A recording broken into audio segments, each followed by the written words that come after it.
Peter. How's it going? Very well. How's your Groezrock experience been so far? It's actually been amazing. It's different, but it's amazing.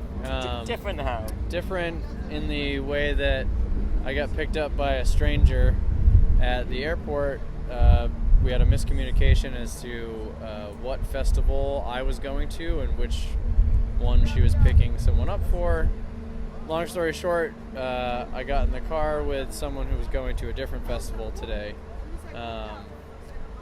But Mudhoney was playing that festival, so if I did end up there, that would have been okay by me, but then I would have missed Groezrock, and that would suck. Does that mean that somewhere there's another person who ended up at Groezrock who was supposed to be going to that festival? I don't think so. Maybe. If they're lucky, then yes. And they just walked into production and they're like, I'm here. This is me. I'm going to do a thing on a stage later. So what stage do you want me on? Let's go. Yeah. So, I mean, you're headlining the stage you want today. How are you feeling at this moment, sort of looking forward to it? Definitely looking forward to it, but we haven't played a show in 2 days, so it like feels a little out of rhythm. But yeah, I'm very excited. I'm also very flattered that we're headlining that stage. I don't know. The last time we played this festival, I mean, it was 5 years ago, but we played second, so it puts it in perspective a little bit. And we all love this fest so much, and we've always said we want to come back, and I'm just glad that we get to with so many friends on the bill. I don't know. Yeah, I love this fest. So who are you most looking forward to see, or who have you seen already since you've been here? I just watched Cold World, which was great. Ben and Jamie were filling in from Title Fight, and they pulled it off smashingly. And I don't know. I just needed that after my morning. Have you had a chance to recover yet? Is the coffee helping? This is like my third coffee here. I had a couple at the Brussels airport. I had a couple on the plane from Dublin. No, I had one on the plane from Dublin to So Brussels. Sod's Law means you'll wake up just as kind of like you get off stage. Yeah. I mean, I haven't slept in like 30 plus hours, so I'm hitting my stride right now. At least it's coffee and not booze. That's wow. For me. For you. For me. I mean, you were saying like you've had it's been 2 days since your last show, and that kind of puts you out a bit. I mean, is that kind of an example of your normal touring schedule? I mean, is it really heavy? Now that we started touring again, because I had to take so much time off with my hip. Now that we've only been touring for a month, but it's I don't know. It feels incredibly natural again, and I like the everyday grind of doing it and just staying in a rhythm, because I feel like we play better, and I feel like it's more fun when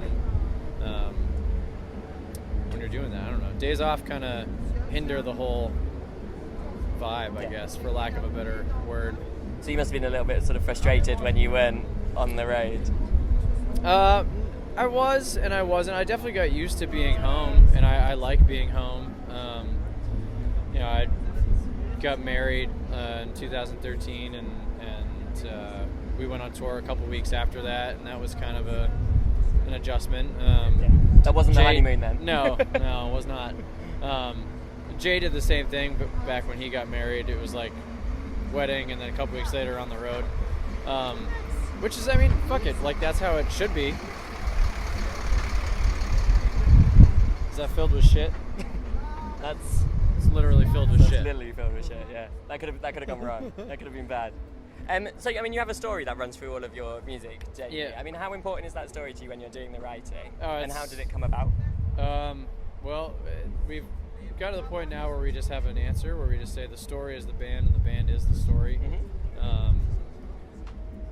Though the conception and inception of the band kind of happened just by happenstance. I was playing in a band. Jay and Mikey and Andy, the original guys, were all playing in a different band, and that band fizzled out, and Jay had a whole record written for nothing, pretty much, and then him and I met because I was recording a track at his house, or at his studio rather. some friends just wanted me to sing on something, and then Jay and I met, kind of just like formed a weird bond of mutual interest, and we went to the same shows growing up, but we just never knew each other. And so when the new record, or when what ended up being Travels, when he wanted to have a band, he called me. I don't know. So, and then he wanted to do a concept record, and I just kind of like picked the time frame, and he gave me little bits of like what he wanted it to be about, and I put in my literary influences and my life experiences and my family's life experiences, and just kind of made this fictitious family that's kind of built off of reality, but not so much that it's like, I don't know, it's not scary. Yeah. I mean, what happens when the concept comes to an end, or will it keep going? I mean, I definitely could like keep it going with some like weirder stuff, but we introduced enough characters in the beginning to really make it last. There's definitely longevity to it, and there's a lot of things that people don't, a lot of characters people don't think are important that actually are. Yeah. So is there a plan to kind of expand it further than outside of the music, or is it embedded in the music? I always tell myself I'm going to write a book. I start and then I stop, and I don't know. It's not the easiest thing to start doing. It's definitely not easy at all. And I don't know. I'm just a procrastinator. So I'll put it down for months, and then I look back at it and I fucking hate it. So unless I just sit down with a typewriter and actually do it for months at a time, then I don't know if I'll ever do it. But that's the plan, I guess, eventually. You just signed to Epitaph, or just joined Epitaph? Yep. What are you hoping that would bring, or what is sort of the plan with the label? Just from the first time that we actually met Brett or anybody that we didn't already know that worked there, because we've had some friends that work for the label, and but yeah, once we really met the whole staff, it was just kind of just like a no-brainer that we wanted to work with them. They have the most dedicated staff, and they have a person for everything. It's insane. Like the amount of care that they put into their bands and their music. They actually do like really believe in every band that they sign. And like, I want to know what the sort of most random person for everything is. What? Well, not just like most random, but like, you know, like dedicated people for press and publicity and merch. Yeah. And you know, so it's like, all done in-house. Yeah, like a lot of labels don't have the manpower to do that, and a lot of labels like haven't put out Rancid records, so there's like, you know, a scale in there. But they're just a really great label filled with really great people, and that's I think the best part of it, like not walking in there feeling like strangers. Yeah. So what's the plan between sort of now and going on stage? How do you get yourself ready to walk out and do the headline show? Today, just more coffee. Just loads of coffee. Just so much more coffee. I have another one right there that I'm eyeing, just waiting to finish this one. Is that one gone?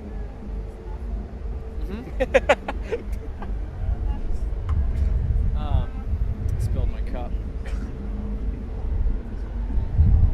But yeah, I don't know. I'm gonna watch Title Fight. Yeah. I'm gonna watch Knapsack. Never got to see Knapsack as a kid. Bought Silver Sweepstakes, and then psych up and get out there. Yeah, I'm just excited to watch some bands. Yeah. When I was a kid, I bought Silver Sweepstakes based off of like a song on the radio, and just grew up loving that whole era of like college rock, whatever. Afghan Wigs and Screaming Trees and stuff that was like, that's now like indie rock or whatever you want to call it. But I think that's kind of one of the best things about this type of festival is there doesn't seem to be like the same genre classic, like 100% not. It's separation. Like, it's all under like the punk umbrella, but there's so many different bands. The diversity on this fest has always amazed me, and like the fact that so many people show up to see all these amazing, diverse bands is incredible, you know. And like just watching Cold War earlier, you know, kids going fucking insane. It's like 3 o'clock in the afternoon or 4 o'clock in the afternoon, like kids just going fucking ape shit. So it's Europe. Yeah, it is. I mean, you're right. That is part of it. Cool. Well, thank you very much for your time. Of course. Enjoy your coffee. Thanks. I will.